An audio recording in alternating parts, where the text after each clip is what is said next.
Continue ಮಾಡ್ಕೊಂಡು ಹೋಗ್ತಾರೆ. Okay. ನಮಸ್ಕಾರ. ಆಹಾರ ಆರೋಗ್ಯ ಅಧ್ಯಾತ್ಮ ಈ ಸಂಸ್ಕಾರದ ಬೆಳಕಿಗೆ ತಮ್ಮೆಲ್ಲರಿಗೂ ಸ್ವಾಗತ ಸುಸ್ವಾಗತ. ಇವತ್ತಿಗೆ ನಮ್ಮೊಂದಿಗೆ ಇದ್ದಾರೆ ಕಲಬುರಗಿಯ ಪ್ರಖ್ಯಾತ ಕಣ್ಣಿನ ತಜ್ಞರಾದಂಥ ಡಾಕ್ಟರ್ ಉದಯ್ ಪಾಟೀಲ್ ಅವರು. ಅವರು ಸತತವಾಗಿ 16 ವರ್ಷ ಮೊಬೈಲ್ ಕಣ್ಣಿನ ಆಸ್ಪತ್ರೆಯನ್ನ ನಡೆಸಿ 1,000 ಉಚಿತವಾದಂಥ ಕಣ್ಣಿನ ಚಿಕಿತ್ಸೆಯನ್ನ ತಪಾಸಣೆಯನ್ನ ಮಾಡಿದ್ದಾರೆ. 50,000 ಚಿಕಿತ್ಸೆ ಮಾಡಿದಂತ ಅವರು ಇವತ್ತಿಗೆ ನಮ್ಮೊಂದಿಗೆ ಡಯಾಬಿಟಿಕ್ ರೆಟಿನೋಪತಿ ಅಂದ್ರೆ ಮಧುಮೇಹದಿಂದ ಬರುವಂತ ರೆಟಿನೋಪತಿ ಬಗ್ಗೆ ತಿಳಿಸಲು ಬಂದಿದ್ದಾರೆ. ನಮಸ್ಕಾರ ಸರ್. ನಮಸ್ಕಾರ ಮೇಡಮ್. ನಾವು ಮಧುಮೇಹ, ಸಕ್ಕರೆ ಕಾಯಿಲೆ, ಡಯಾಬಿಟಿಸ್ ಅಂತ ಎಲ್ಲರೂ ಕೇಳಿದ್ದಾರೆ. ಇವತ್ತು ಎಲ್ಲಿ ನೋಡಿದೆಲ್ಲ ಪ್ರತಿ ಮನೆಯಲ್ಲಿ ಒಬ್ಬರಾದ್ರೂ ಇದ್ದೇ ಇರ್ತಾರೆ. ಡಯಾಬಿಟಿಸ್ ಇಂದ ಹೃದಯಾಘಾತ ಆಗತ್ತೆ ಅಂತ ಗೊತ್ತು, ಸ್ಟ್ರೋಕ್ ಆಗತ್ತೆ ಅಂತ ಗೊತ್ತು, ಕೈಕಾಲು ಊನಾಗ್ಬಿಟ್ಟು ಅಲ್ಲಿ ಗ್ಯಾಂಗ್ರೀನ್ ಆಗಿ ಕೈಕಾಲನ್ನ ಕಳ್ಕೊಳ್ಳೋದು ಕೂಡ ಕೇಳಿದ್ದೀವಿ. ಆದರೆ ಈ ಡಯಾಬಿಟಿಸ್ ನಿಂದ ಕಣ್ಣಿನ ಮೇಲೆ ಆಗುವ ದುಷ್ಪರಿಣಾಮ ಬಗ್ಗೆ ತಿಳಿಸ್ಕೊಳಕ್ಕೆ ನಮ್ಮೊಂದಿಗಿದ್ದಾರೆ ಉದಯ್ ಪಾಟೀಲ್ ಅವರು. ಸರ್, ದಯವಿಟ್ಟು ನೀವು ನಮ್ಮ ವೀಕ್ಷಕರಿಗೆ ಈ ಡಯಾಬಿಟಿಸ್ ಅಂದ್ರೆ ಸಕ್ಕರೆ ಕಾಯಿಲೆಯಿಂದ ಕಣ್ಣಿನ ಮೇಲೆ ಯಾವ ಭಾಗದಲ್ಲಿ ಹೇಗೆ ಯಾವ ತರದ ದುಷ್ಪರಿಣಾಮ ಆಗುತ್ತೆ ಅಂತ ದಯವಿಟ್ಟು ತಿಳಿಸ್ಕೊಡಿ ಸರ್. ಸಕ್ಕರೆ ಕಾಯಿಲೆಯಿಂದ ಆಗ್ತಂತಹ ಪರಿಣಾಮಗಳು ಹೇಳ್ತಾ ಇದ್ದೆ. ಮುಖ್ಯವಾಗಿ ಈ ಸಕ್ಕರೆ ಕಾಯಿಲೆ ಅಥವಾ ಡಯಾಬಿಟಿಸ್ ಮೆಲೈಟಿಸ್ ಹಂತದಲ್ಲೇ ರೆಟಿನಾ ಮೇಲೆ ಎಫೆಕ್ಟ್ ಮಾಡೋದಿಲ್ಲ. ಒಳ್ಳೆ ಟೈಮ್ ಕೊಡ್ತದೆ. ಅದು ಒಮ್ಮೆ ಇವತ್ತು ಸಕ್ಕರೆ ಕಾಯಿಲೆ ಆಯ್ತು, ನಾಳೆ ನಂಗೆ ರೆಟಿನೋಪತಿ ಆಯ್ತು ಡಾಕ್ಟರ್ ಅಂತ ಆಮೇಲೆ ಬರ್ತಾರೆ. ಹಂಗ ಅಂಜಬೇಕಾಗಿಲ್ಲ. ಸಕ್ಕರೆ ಕಾಯಿಲೆ ನಿಮ್ಗೆ ಸುಮಾರು ವರ್ಷಗಳು ಇದ್ಮೇಲೆ, ಸುಮಾರು 5 ರಿಂದ 10 ವರ್ಷಗಳು ಆದ್ಮೇಲೆ ಅದು ನಿಮ್ ಕಂಟ್ರೋಲ್. ಶುಗರ್ ಊಟ ಮಾಡಿ ಶುಗರ್ ಅಂತ ಪೋಸ್ಟ್ ಪ್ಯಾಂಡಿಯರ್ ಶುಗರ್ 200ಕ್ಕಿಂತ ಹೆಚ್ಚಿಗಿತ್ತು ಅಥವಾ ಏರುಪೇರು ಆಗ್ತಾ ಇತ್ತು. ಅಂತ ವೇಳೆಯಲ್ಲಿ ನಿಮಗೆ ಈ ಕಣ್ಣಿನಲ್ಲಿ ಬರ್ತಕ್ಕಂತ ದುಷ್ಟ ದೋಷ ಮೊದಲು ಏನಾಗ್ತದೆ, ನಿಮ್ಗೆ ಮಂಜು ಕಾಣ ಸ್ಟಾರ್ಟ್ ಆಗ್ತದೆ. ನಾವು ಇಂಡ್ಯೂಸ್ ಮಯೋಪಿಯಾ ಅಂತೇವು. ಅಥವಾ ಆಮೇಲೆ ಅಲ್ಲಿ ಇಲ್ಲಿ ಕಣ್ಣಿನಲ್ಲಿ ಸೋಂಕು ಆಗೋದು, ರಿಪೀಟೆಡ್ ಕಂಜಂಕ್ಟಿವೈಟಿಸ್, ಕಣ್ಣಲ್ಲಿ ತುರಿಕೆ ಬರೋದು, ಇವೆಲ್ಲ ಸ್ಟಾರ್ಟ್ ಆಗ್ತದೆ. ಕಣ್ಣಲ್ಲಿ ಕೆಂಪಾಗೋದು, ಕಣ್ಣು ಕೆಂಪಾಯ್ತು ಅಥವಾ ಕಣ್ಣು ಬಂತಂದ್ರೆ ಬೇಗನೆ ಕಡಿಮೆ ಆಗೋದಿಲ್ಲ. Conjunctivitis it takes long time. ಇವೆಲ್ಲಾನು ಆಮೇಲೆ ರೆಟಿನೋಪತಿ ಆಗೋದು, ಒಮ್ಮೆಲೆ ರೆಟಿನೋಪತಿ ಆಗೋದಿಲ್ಲ. ಆಮೇಲೆ ಕ್ಯಾಟ್ರಾಕ್ಟ್ ಕೂಡ ಈ ಡಯಾಬಿಟಿಸ್ ಅಲ್ಲಿ ಬೇಗನೆ ಬರ್ತದೆ. ಕ್ಯಾಟ್ರಾಕ್ಟ್ ಸಾಮಾನ್ಯವಾಗಿ ಇದೆಲ್ಲ ನೀವು ಆದ್ಮೇಲೆ 3-4 ವರ್ಷ ಆದ್ಮೇಲೆ ನಿಮಗೆ ಈ ರೆಟಿನೋಪತಿ ಅಂದ್ರೆ ಏನಾಗ್ತದ್ರೆ, ಈ ಡಯಾಬಿಟಿಸ್ ಇದು ನಮಗೆ it affects venous system of the circulatory. Hypertension artery ಕೂಡ ಅಫೆಕ್ಟ್ ಆಗ್ತದೆ. ಇದು ವೇನಸ್ ಗೊತ್ತಾಗೋದಿಲ್ಲ. ಆ ರಕ್ತನಾಳಗಳ ಮೇಲೆ ಕವರಿಂಗ್ ಇರ್ತದಲ್ಲ, ಆ ಕವರಿಂಗ್ ಲೂಸ್ ಆಗಿ ಅಲ್ಲಿ ನಮ್ಮ ಹಳೆಯ ನೀರಿನ ಪೈಪ್ಗಳು ಹೆಂಗ್ ಬ್ರೇಕ್ ಆಗ್ತಾವಲ್ರಿ, ಹಂಗ ಈ ರಕ್ತನಾಳಗಳು ಕಣ್ಣಿನ ರೆಟಿನಾ ಮೇಲೆ ಇರ್ತಕ್ಕಂಥ ರಕ್ತನಾಳಗಳು ಬ್ರೇಕ್ ಆಗಿ ಸಣ್ಣ ಸಣ್ಣ ಸಣ್ಣ ಸಣ್ಣ ಅಲ್ಲಿ ಹಿಮರೇಜ್ ರಕ್ತಸ್ರಾವ ಆಗಲಿಕ್ಕೆ ಸ್ಟಾರ್ಟ್ ಆಗ್ತದೆ. ನಾವು ಅದಕ್ಕೆ ಮೆಕುಲಾ ಅಂತ ಸೆನ್ಸಿಟಿವ್ ಪಾರ್ಟ್ ಇರ್ತದೆ. ಅಲ್ಲಿ ಅಲ್ಲಿ ಅಲ್ಲಿ ಅಲ್ಲಿ ಧಬ್ಬೆಗಳು ಬಿದ್ದಾಗೆ ಅದು ಅವ್ರಿಗೆ ದೃಷ್ಟಿ ಮಂಜು ಆಗ್ಲಿಕ್ಕೆ ಸ್ಟಾರ್ಟ್ ಆಗ್ತದೆ. ಅವಾಗೆ ಅವ್ರು ಬೇಗನೆ ಬಂದ್ರು ಅಂದ್ರೆ ಅದನ್ನ ನಾವು ಅದಕ್ಕೆ ನೋಡಿ, ಏನಾದ್ರು ರೆಟಿನೋಪತಿ ಆದ್ಮೇಲೆ ಏನ್ ಕಣ್ಣಿನ ದೃಷ್ಟಿ ಆಗ್ತದಲ್ಲ, ಅದನ್ನ ನಾವು ರಿವರ್ಸ್ ಮಾಡಿ ಬರೋದಿಲ್ಲ. ಮುಂದೆ ಬರ್ತಕ್ಕಂತ ಈ ಅನಾಹುತಗಳು ಕಣ್ಣು ಕಾಣದೇ ಇರದಂಗ್ ಮಾಡಬಹುದು ಅಷ್ಟೇ. ರೆಟಿನೋಪತಿ ಒಮ್ಮೆ ಸ್ಟಾರ್ಟ್ ಆಯ್ತಂದ್ರೆ ಅದಕ್ಕೆ ನಾವು ಅಂತೇವೆ ಬ್ಯಾಕ್ ಗ್ರೌಂಡ್ ರೆಟಿನೋಪತಿ. ಅಂದ್ರೆ ಸ್ವಲ್ಪ ಸ್ವಲ್ಪ ಅಲ್ಲಿ ಅಲ್ಲಿ ಇಲ್ಲಿ ಮೈಕ್ರೋ ಅನಿರುದ್ಧ ಇರ್ತದೆ, ಅಲ್ಲಿ ರೆಟಿನಾ ಮ್ಯಾಕ್ಯುಲರ್ ಪಾರ್ಟ್ ಇದೆ, ಅಲ್ಲಿ ರಕ್ತಸ್ರಾವ ಆಗಿರ್ತದೆ. ನಾವು ಅದನ್ನೇ ಹಂಗೆ ಬಿಟ್ರೆ ಅಂದ್ರ ಆ ರಕ್ತಸ್ರಾವಗಳು ದೊಡ್ಡದಾಗಿ ದೊಡ್ಡ ಹಿಮರೇಜ್ ರಕ್ತಸ್ರಾವ ಆಗಿ ವಿಟ್ರಿಯಸ್ ಅಲ್ಲಿ ಬಂದು ವಿಟ್ರಿಯಸ್ ಹಿಮರೇಜ್ ಆಗೋದು. ಅದನ್ನು ಕೂಡ ನಾವು ಬಿಡ್ಲಿಲ್ಲ ಅಂದ್ರೆ ಅದು ಅಲ್ಲಿ ಒಂದು ಫೈಬರ್ಸ್ ಬ್ರ್ಯಾಂಡ್ ತಯಾರಾಗಿ ಅದೇನು ಒಳಗೆ ಇರ್ತದೆ ಅದು ರೆಟಿನಾವನ್ನು ಫುಲ್ ಮಾಡ್ತದೆ. ಫುಲ್ ಮಾಡಿ ಡಿಟ್ಯಾಚ್ಮೆಂಟ್ ಆಗ್ಬೋದು, ರಕ್ತಸ್ರಾವ. ಇವೆಲ್ಲ ನಾವು ಕೂಡ್ಲೆ ನೋಡ್ಲಿ ಅಂದ್ರೆ ಇವೆಲ್ಲ ಆಗ್ತಾ ಕೊನೆಗೆ ಅವನು ಬ್ಲೈಂಡ್ ಆಗ್ತದೆ. ಸರ್, ನೀವು ಅಲ್ಲಿ ಕಣ್ಣಲ್ಲಿ ರಕ್ತಸ್ರಾವ ಆಗಿದೆ ಅಂತ ನೀವು ನೋಡಿ ಪರೀಕ್ಷೆ ಆದ್ಮೇಲೆ ಯಾವ ತರದ ಸ್ಪೆಷಲ್ ಟೆಸ್ಟ್ ಮಾಡ್ತೀರಿ? ಅದಕ್ಕೆ ಎಲ್ಲಿ ಯಾವ ಪಾರ್ಟ್ ಅಲ್ಲಿ ರಕ್ತಸ್ರಾವ ಆಗ್ತಾ ಇದೆ ಅಂತ ಹೇಳಿ ಫ್ಲೋರೋಸಿನ್ ಎಂಜಿಯೋಗ್ರಾಫಿ ಅಂತ ಹೇಳಿ ಒಂದು ಡೈ ಇರ್ತದೆ. ಆ ಬಣ್ಣವನ್ನು ವೇಂದ ಹಾಕಿದ್ರೆ ಕೆಲವೇ ಸೆಕೆಂಡ್ ಅಲ್ಲಿ ಅದು ಕಾಣ್ತದೆ.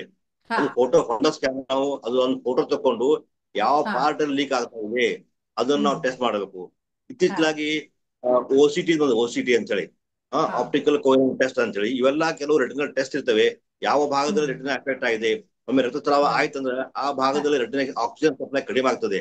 ಸೊ ಹ್ಮ್ ಇವೆಲ್ಲ ಮೊದಲು ನೋಡಿದ್ಮೇಲೆ ಹಾ ಅದು ಟೆಸ್ಟ್ ಆದ್ಮೇಲೆ ಆ ಎಲ್ಲಿ ಲೀಕಿಂಗ್ ಬಸಿರುತ್ತಲ್ಲ, ನಾವ್ ಹೆಂಗ್ ಹಾ ಸಾಲ್ಡ್ರಿಂಗ್ ಮಾಡ್ತೇವೆ ನೋಡ್ರಿ ಈ ಹಾ ಇವ್ರಿಗೆಲ್ಲ, ಆ ರೀತಿ ಆ ವೇನ್ ಅನ್ನು ನಾವು ಎಲ್ಲಿ ಬ್ಲೀಡಿಂಗ್ ಆಗ್ತದೆ ಅದನ್ನ ನಾವು ಫೋಟೋ ಸಾಲ್ಡ್ರ್ ಕೋಯಾಗುಲೇಷನ್ ಅಂತ ಹೇಳಿ ಮಾಡ್ತೀರಿ. ಲೇಸರ್ ಬೀಮ್ ರಿಂದ ಅದನ್ನ ಮುಚ್ಚಿಬಿಡ್ಬೇಕು. ಅದು ಹಾ ಫರ್ದರ್ ಬ್ಲೀಡಿಂಗ್ ಹ್ಮ್ ಆಗ್ಬಾರ್ದು ಅಲ್ಲಿ. ಹಾ ಫರ್ದರ್ ಹಾ ಬ್ಲೀಡಿಂಗ್ ಆಗ್ಲಾರ್ದಂಗೆ ಎಲ್ಲೆಲ್ಲಿ ಗ್ರಿಡ್ ಫೋಟೋ ಕೋಯಾಗುಲೇಷನ್ ಅಂತಾರೆ. ಡಿಪೆಂಡ್ಸ್ ಅಪಾನ್ ದಿ ಓಕೆ ಯಾವ ಏರಿಯಾದಲ್ಲಿ ರೆಟಿನಾ ಎಫೆಕ್ಟ್ ಆಗಿದೆ, ಎಲ್ಲಿ ರಕ್ತಸ್ರಾವ ಆಗಿದೆ ಅದನ್ನು ಕನ್ಫರ್ಮ್ ಮಾಡಿದ್ಮೇಲೆ ಕೆಲವು ಹ್ಮ್ ಟೆಸ್ಟ್ ಆದ್ಮೇಲೆ ಅದಕ್ಕೆ ಹ್ಮ್ ನಾವು ಪೇಷಂಟ್ ಟಾಪಿಕಲ್ ಅನಸ್ಥಿಸಿಯಾದಲ್ಲಿ ಹಾ ಅದು ಆ ಮಷೀನ್ ನಲ್ಲಿ ನಾವು ಲೇಸರ್ ಬೀಮ್ ಲಿಂದ ಹಾ ಅವೆಲ್ಲ ಲೀಕಿಂಗ್ ವೆಸಲ್ ನಾವು ಸಾಲ್ಡ್ರಿಂಗ್ ಮಾಡ್ತೇವಲ್ಲ, ಕಾಮನ್ ಮ್ಯಾನ್ ಅಂತಾರಲ್ಲ, ಅದಕ್ಕೆ ಹಾ ನಾವು ಫೋಟೋ ಕೋಯಾಗುಲೇಷನ್ ಅಂತೇವೆ. ಲೇಸರ್ ಹಾ ಬೀಮ್ ಲಿಂದ ಹ್ಮ್ ರಕ್ತಸ್ರಾವಗಳನ್ನು ತಡೆಗಟ್ಟಬಹುದು, ಮುಂದೆ ಹಾ ಆಗ್ತಕ್ಕಂಥ ಅನಾಹುತಗಳನ್ನು ತಡೆಗಟ್ಟಬಹುದು. ಆಮೇಲೆ ಸ್ವಲ್ಪ ಹೌದು ಹೌದು ಬಾವು ಬಂದಿರ್ತದೆ, ಎಡಿಮಾ ಆಗಿರ್ತದೆ, ಆ ಎಡಿಮಾಕ್ಕೆ ಔಷಧಿ ಕೊಟ್ಟು ಕಡಿಮೆ ಮಾಡಿ ನಾವು ಮುಂದೆ ಹ್ಮ್ ಬರ್ತಕ್ಕಂಥ ಅನಾಹುತಗಳನ್ನು ತಪ್ಪಿಸಬಹುದು. ಒಮ್ಮೆ ಅಂದ್ರೆ ನಾವಲ್ಲಿ ಆ ಲೇಸರ್ ರೆಟಿನಾನೇ ಡಿಟ್ಯಾಚ್ ಆಗಿ ಕಿತ್ಕೊಂಡು ಬರೋದನ್ನ ನಿಲ್ಸೋದಕ್ಕೆ ಈ ಪ್ರಯತ್ನ ಮಾಡ್ತೀರಿ ಅಷ್ಟೇ. ಮುಂದಿನ ಅನಾಹುತ ಹಾಗಾದ್ರೆ ಎಷ್ಟು ಒಂದು ಮೂರ್ನಾಲ್ಕು ಇದ್ರೂ ಒಂದೇ ಸಲಕ್ಕೆ ಮಾಡ್ಬೋದಾ? ಎಷ್ಟನ್ನ ಮಾಡ್ತೀರಿ ಒಂದ್ ಸಲಕ್ಕೆ? ಅದು ಡಿಪೆಂಡ್ಸ್ ಅಪಾನ್ ಎಷ್ಟು ಫೋಟೋ ಎಷ್ಟು ಪಾರ್ಟ್ ಮಾಡ್ಬೋದು. ಹಂಗೆಲ್ಲ ಒಂದು ಸುಮಾರು 5-6 ಬೀಮ್ ಕೂಡ ನಾವು ಬಹಳ ಮಾಡ್ಬೋದು. ದೊಡ್ಡದಿತ್ತು ಬಂದು ಮಾಡಿ ಬರಲ್ಲ. ಹಾ ಸಣ್ಣ ಸಣ್ಣ ಎಲ್ಲ ನಾವು ಅಲ್ಲಿ ಮೆಕ್ಲದಲ್ಲಿ ಯೂಸ್ ಸ್ಟಾರ್ಟ್ ಆಗ್ತದೆ, ಅದನ್ನ ಫೋಟೋ ಹಾ ಮಾಡಬಹುದು. ಪೆರಿ ಹಾ ಕೂಡ ನಾವು ಪ್ಲಾನ್ ಫೋಟೋ ಕಲೆಕ್ಷನ್ ಎಲ್ಲಾ ಕಡೆ ಆಗಿತ್ತಂದ್ರೆ ಹಾ ಅದನ್ನು ಒಂದ್ ಸಿಟ್ಟಿಂಗ್ ಆಗ್ಲಿಕ್ಕಿಲ್ಲ, 2 ಸಿಟ್ಟಿಂಗ್ 3 ಹಾ ಸಿಟ್ಟಿಂಗ್ ಅಲ್ಲಿ ನೋಡಿ ಓ ಪೇಷಂಟ್ಗೆ ಎಷ್ಟು ಓಕೆ ಅಪ್ಡೇಟ್ ಓಕೆ ಮಾಡ್ತಾನೆ. ಓಕೆ ಅಷ್ಟು ಬೀಮ್ ಓಕೆ ಕಣ್ಣಾಗ ಹೋಗ್ತದೆ, ಛಟ್ ಹೌದು ಛಟ್ ಛಟ್ ಅಂತ ನೋವು ಆಗ್ಬೋದು, ಹೌದು ಪೇನ್ ಹೌದು ಆಗ್ಬೋದು. ಹಾ ಹೌ ಹಾ ಮಚ್ ಟಾಲರೇಟ್ಸ್, ಎಷ್ಟು ಅವನು ಓಕೆ ಕೋಆಪರೇಟ್ ಮಾಡ್ತಾನೆ ಅದನ್ನ ಹಾ ನೋಡಿ ಕೂಡ 1 ಸಿಟ್ಟಿಂಗ್ 2 ಸಿಟ್ಟಿಂಗ್ ಅಲ್ಲಿ ಮಾಡಬಹುದು. ಹಾ ಓಕೆ ಓಕೆ. ಮಾಡಿದ್ಮೇಲೆ ಮುಂದಿನ ಅಂದ್ರೆ ಫರ್ದರ್ ಕಾಂಪ್ಲಿಕೇಶನ್. ಹಾ ಅಂದ್ರೆ ಪೇಷಂಟ್ಗೆ ಭಯ ಪಡಬೇಡಿ, ಹೆದರ್ಕೋಬೇಡಿ, ನಿಮ್ಮ ಕಣ್ಣಿನ ದೃಷ್ಟಿಯನ್ನ ನಾವು ಉಳಿಸಕ್ಕೆ ಪ್ರಯತ್ನ ಮಾಡ್ತಾ ಇದ್ದೀವಿ ಅಂತ ಹೇಳಿ ಆ ಜನರಲ್ ಅನಸ್ತೀಶಾ ಕೊಟ್ಟಿಲ್ಲ, ಅರವಳಿಕೆ ಮುಚ್ಚೋದಿಲ್ಲ, ಬರೀ ಆ ಕಣ್ಣಿಗೆ ಮಾತ್ರ ಕೊಟ್ಟು ನೀವು ಕೊಟ್ಟು ಮಾಡ್ತೀರಿ. ಸೊ ಹಾಗಾಗಿ ಹೌದು. ಆ ಶಬ್ದ ಬರ್ಲಿ ನೋವು ಆಗ್ಲಿ ತಡ್ಕೊಳ್ಬೇಕು ಅಂತ ಹಾ. ಹೇಳ್ತೀರಿ. ಅಕಸ್ಮಾತ್ ಅವ್ರು ಬಂದಿರ್ಲಿಲ್ಲ, ತಡವಾಗಿ ಬಂದ್ರು, ಅವಾಗ ಏನಾಗತ್ತೆ? ಜಡವಾಗಿ ಫೋಟೋ ಬರೋದಿಲ್ಲ. ಹ್ಮ್ ಅವಾಗ ಒಂದು ಇಂಟ್ರಾ ವಿಟ್ರಿಯಲ್ ಇಂಜೆಕ್ಷನ್ ಹ್ಮ್ ವ್ಯವಸ್ಥೆ ಅಂತ ಹೇಳಿ ಆ ಒಳದಕ್ಕಂತ ಕ್ಲಾಟ್ ಇಲ್ಲ, ಕ್ಲಾಟ್ ಕರೆಸಕ್ಕಂತ ಕೆಲ ಹಾ ಔಷಧಿಗಳು ಅದನ್ನ ನಾವು ಇಲ್ಲಿ ಹಾ ಕಣ್ಣಲ್ಲಿ ಕೊಡ್ತೇವೆ. 1 2 ಹಾ 3 4 ಅಲ್ಲಿ ಅದೇನ್ ಮಾಡ್ತದೆ ಅಂದ್ರೆ ಅದು ಕ್ಲಾಟ್ ಹ್ಮ್ ಕರಗಿಸ್ಬಿಡ್ತದೆ. ಏನ್ ದೊಡ್ಡ ದೊಡ್ಡ ಕ್ಲಾಟ್ ಕರಗಿಸಿದ ಮೇಲೆ ಆಮೇಲೆ ಹಾ ನಾವು ನೋಡ್ಬೋದು ಎಲ್ಲಿ ಆಗ್ತದೆ. ಹ್ಮ್ ಒಮ್ಮೊಮ್ಮೆ ಬಹಳ ದೊಡ್ಡ ಹ್ಮ್ ಹಿಮರೇಜ್ ಆಯ್ತು ಅಂದ್ರೆ ನಮ್ಗೆ ಕಾಣೋದಿಲ್ಲ ವಿಚ್ ಪಾರ್ಟ್ ಆಫ್ ಅಫೆಕ್ಟ್ ಅಂತ ಹೇಳಿ. ಹಾ ಇಂಟ್ರಾ ಇನ್ಶೂರೆನ್ಸ್ ಹಾ ಇದೆ, ಅದು ಇನ್ಶೂರೆನ್ಸ್ ಕಣ್ಣು ಕೊಟ್ಟ ಮೇಲೆ ಸ್ವಲ್ಪ ಹ್ಮ್ ಕಾಸ್ಟ್ಲಿ ಇರ್ತದೆ. ಡಿಪೆಂಡ್ಸ್ 6,000 ಹ್ಮ್ 7,000 ಒಂದು ಇನ್ಶೂರೆನ್ಸ್ ರೇಟ್ ಆಗ್ತದೆ.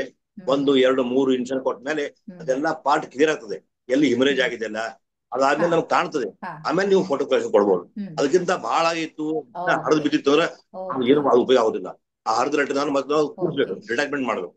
ಅದು ಎಲ್ಲ ಅವು ಇವು ಹ್ಮ್ ಮಾಡಿದ್ಮೇಲೆ ನಿಮ್ ದೃಷ್ಟಿ ಮರಳಿ ಬರೋದು 100% ಗ್ಯಾರಂಟಿ ಕೊಡಿ ಬರಂಗಿಲ್ಲ. ಇಷ್ಟೇ ಪೇಷಂಟ್ ಕೂಡ ಆಗುದಿಲ್ಲ, ಬ್ಲೈಂಡ್ ಸ್ವಲ್ಪ ಹಾ ವಿಷನ್ ಬರ್ತದೆ. ಅದಕ್ಕೆ ಹಾ ಆದಷ್ಟು ಬೇಗನೆ ಮಾಡ್ಬೇಕು. ಸರಿ. Treatment should be start very an early. Okay ಅಂದ್ರೆ ಪ್ರಯತ್ನ ನಿಮ್ದು, ಫಲ ಭಗವಂತನ್ ಕೊಡೋದು ಅಂತ ಪೇಷಂಟ್ಗೆ ಹೇಳ್ಬಿಡ್ತೀರಿ. ಯಾಕಂತಂದ್ರೆ ಹೌದೌದು. ನಿಮ್ಮ ಮೇಲೆ ತಗೊಳಕ್ ಆಗೋದಿಲ್ಲ, ಯಾಕಂದ್ರೆ ಅವ್ರು ತಡವಾಗಿ ಬಂದಿರ್ತಾರೆ, ರಕ್ತ ಹೆಪ್ಪುಗಟ್ಟಿದ್ದನ್ನ ಕರಗಿಸ್ತೀರಿ, ಸ್ವಲ್ಪ ಕಾಣೋ ಹಾಗೆ ಹೌದು. ಮಾಡ್ತೀರಿ, ಎಲ್ಲಿಂದ ರಕ್ತ ಸ್ರಾವ ಆಗ್ತಾ ಇದೆ ಅದನ್ನ ಮುಚ್ಚಕ್ಕೆ ಪ್ರಯತ್ನ ಮಾಡ್ತೀರಿ. ಆ ಇನ್ನ ಡಿಟ್ಯಾಚ್ಮೆಂಟೇ ಹಾಕ್ಬಿಟ್ಟಿದ್ರೆ ಏನ್ ಮಾಡ್ಬಿಡ್ತೀರಿ ಲಾಸ್ಟ್ ಸ್ಟೇಜಿಗೆ ಡಿಟ್ಯಾಚ್ಮೆಂಟ್ ಬಂದ್ರೆ? ಆಗಿತ್ತು ಅಂದ್ರೆ ಹ್ಮ್ ಡಿಟ್ಯಾಚ್ಮೆಂಟ್ ಆಗಿದೆ, ಯಾವ ಪಾರ್ಟ್ ಡಿಟ್ಯಾಚ್ಮೆಂಟ್ ಆಗಿದೆ, ಎಷ್ಟು ಅರ್ಲಿ ಬಂದಾನೆ, ಹ್ಮ್ ಆಮೇಲೆ detachment ಆಗಿತ್ತು, ಅದಕ್ಕೆ ಸ್ವಲ್ಪ ಏನಾದ್ರು ರಕ್ತ ಸ್ಲಪ ಹ್ಮ್ ಆಗ್ತಿತ್ತು ಅಂದ್ರೆ ಕೂಡಲೇ ಮಾಡ್ಬೇಕು. ಓಲ್ಡ್ ಡಿಟ್ಯಾಚ್ಮೆಂಟ್ ಹಾ ಆಯ್ತು ಅಂದ್ರೆ ಅದಕ್ಕೆ ಏನು ಮಾಡಿ ಬರಲ್ಲ. ಓಲ್ಡ್ ಹಾ ಡಿಟ್ಯಾಚ್ಮೆಂಟ್ ಹ್ಯಾಸ್ ಗಾಟ್ ಹೊಸದಾಗಿ ಬಂದಿತ್ತು, ಓಕೆ. ರಿಸೆಂಟ್ ಆನ್ಸೆಟ್ ಇತ್ತು ಅಂದ್ರೆ ಅದನ್ನ ನಾವು ಮತ್ತೆ ರೆಟಿನಾನು ಕೂಡಿಸಬಹುದು. ಅದು ಸಾಕಷ್ಟು ಮತ್ತೆ ಸೆಕೆಂಡ್ ಟೆಕ್ನಾಲಜಿ ವಾಪಸ್ ಇದೆ. ತಳ್ಳಿಬಿಟ್ಟು ಅಂಟಿಸ್ಬೋದು ಅಂತ. ಅಂಟಿಸ್ಬೋದು ರೆಟಿನ ಮೇಲೆ ಹ್ಮ್ ಬಕ್ಲಿಂಗ್ ಹ್ಮ್ ಮಾಡ್ತಾರೆ, ಹ್ಮ್ ಆಮೇಲೆ ಆಯಿಲ್ ಹಾಕ್ತಾರೆ. ಸೋ ಮೆನಿ ಟೆಕ್ನಿಕ್ಸ್ ಹ್ಮ್ ಡಿಪೆಂಡ್ಸ್ ಅಪಾನ್ ಎಲ್ಲಿ ಯಾವ ಪಾರ್ಟ್ ಓಕೆ. ಆಗಿದೆ, ಯಾವ ಪಾರ್ಟ್ ಆಗಿದೆ ನೋಡಿ ಹ್ಮ್ ಸಿಲಿಕಾನ್ ಆಯಿಲ್ ಹಾಕ್ತಾರೆ. ಪ್ರೆಷರ್ ಇಂದ ಹ್ಮ್ ಟ್ಯಾಂಪೋನ್ ಡಿಫೆಕ್ಟ್ ಇರ್ತಲ್ಲ ಅದನ್ನ ಕೂಡ್ತದೆ, ಹ್ಮ್ ಅಥವಾ ಮೇಲೆ ಎಲ್ಲಿ ಹ್ಮ್ ರೆಟಿನ ಆಗಿದೆ ಬಕ್ಲಿಂಗ್ ಮಾಡಿ ಹ್ಮ್ ಕೂಡಿಸ್ತಾರೆ. ಇವೆಲ್ಲ ಹ್ಮ್ ಟೆಕ್ನಾಲಜಿ ಅವೇ. ಬಟ್ ಪೇಷಂಟ್ ಹೌದು ಬೇಗನೆ ಬರಬೇಕು, ಲೇಟ್ ಆದಷ್ಟು ಹೌದು. ರಿಸಲ್ಟ್ಸ್ ಮಾಡ್ಬೋದು ಓಕೆ ರೆಟಿನೋಪತಿಯಲ್ಲಿ. Okay okay.